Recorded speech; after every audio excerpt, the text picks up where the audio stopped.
Hi everybody, it's Dr. Michele Drake. I'm here to answer some questions about Kitten Care, and Nicole's going to ask me some questions that a lot of you have. And let's get started. Dr. Drake, what is the most important thing to know about raising a healthy kitten? So we're hopeful that you got your kitten when they're about, say, 7 or 8 weeks. That's a great time for a kitten to be separated from its litter and from its mom. And so behavior is really important, and also parasite control and preventative care of vaccinations, and just discussions about how to make sure that an indoor kitty has an enriched and healthy life. What are the right and wrong ways to pick up my kitten? Interesting question. So what I generally recommend is to pick up your kitten from the underneath side, and maybe put your hand up here also to kind of control the head in a little bit. But I'm not really big into scruffing, but sometimes just have a close so that if they decide to launch, that you do have control over, and kind of scoop them underneath your arms. You can hold their little paws in the front also, just to kind of like a football hold is probably the best way to do it. How can I tell if my kitten is happy and healthy? Happy and healthy kittens have great behaviors. They're super curious. They're constantly playing, and you don't need a television anymore when you get a kitten. They're super fun. And so it's just setting them up for correct boundaries in the household so that we can make sure that their behaviors are consistent with a happy life for everybody. How should I feed my kitten? Most kittens we recommend being fed free choice, some dry food, but also canned food. We really want wet food to be part of the cat's experience. Remember, cats are primarily carnivores, or they are carnivores, and so canned food resembles the type of food that they eat much more so than dry food.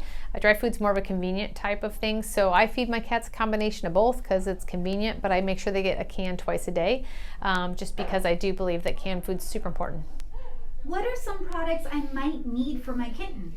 So obviously cat litter and some toys and a litter box and a bed for your kitten, and then some canned food and some dry food that you've talked over with your veterinarian as being a good choice. How soon should I bring my new kitten to see a veterinarian? So we recommend that you bring your kitten in right away. We're going to want to start vaccinations, deworming, and set them up on a preventative plan from there. And then certainly we're going to want to get a leukemia and AIDS test if your kitten has not already had that too. So, how can I get the most out of my first vet visit with my new kitten? So when you come to the Drake Center, we spend a good 30 to 45 minutes with you on the first visit. We're going to provide you with a lot of information. We also have more on our website. But we're going to talk to you about all aspects of kitten care, including behavior, feeding, and litter box acclimation. What will a veterinarian look for during my initial kitten care visit? So we're going to look at things like behavior and temperament so we can have a conversation with you to make sure that that's consistent with how they're being handled at home.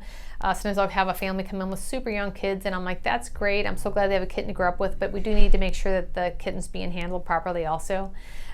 So we're going to look at obviously a full complete physical also of things. Eyes and ears and nose are important in kitties. We see a lot of upper respiratory viruses in kittens. Listening to the chest, make sure that the lungs and the heart are good, and just an overall exam.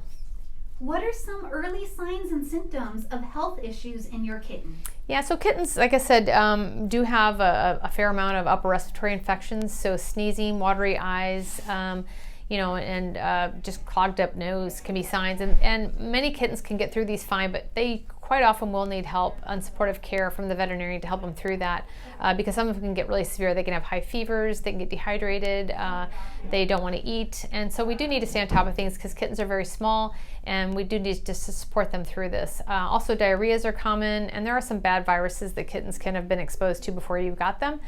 So really anything out of the norm should get in here right away for us to have a look at. Why is it important to avoid self-diagnosing possible kitten health problems?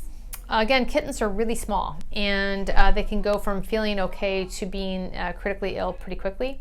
So their glucose levels, their hydration, things like that can change dramatically over a short period of time. So if you think things are a little bit off, they're probably a little further off than what you realize, because cats are good at hiding illness. So please come in sooner than later. When should my kitten get vaccinations? We're going to want to start vaccines as soon as you get your kitten, probably somewhere in 8 weeks. And we'll put them on a series of vaccines. Core vaccines are the ones that all cats should get, and then there's some other vaccines outside of that. But generally, the core vaccines, FERCP, leukemia, and rabies are a good place to start. Last question. What do I need to know about kitten behavior? So kitten behavior is a wide range because, all cats are a little bit different. I've had many cats over my lifetime, and they all have a very unique personality. So there's actually lots. This is a long, it's hard to give a short answer to this question. I will tell you that it is important that you do understand kitten behavior. There's so much information online, and we probably would just direct you to the best place to go to get some good answers. So anyway, if you have any more questions, we'd love to answer them at the Drake Center. Give us a call.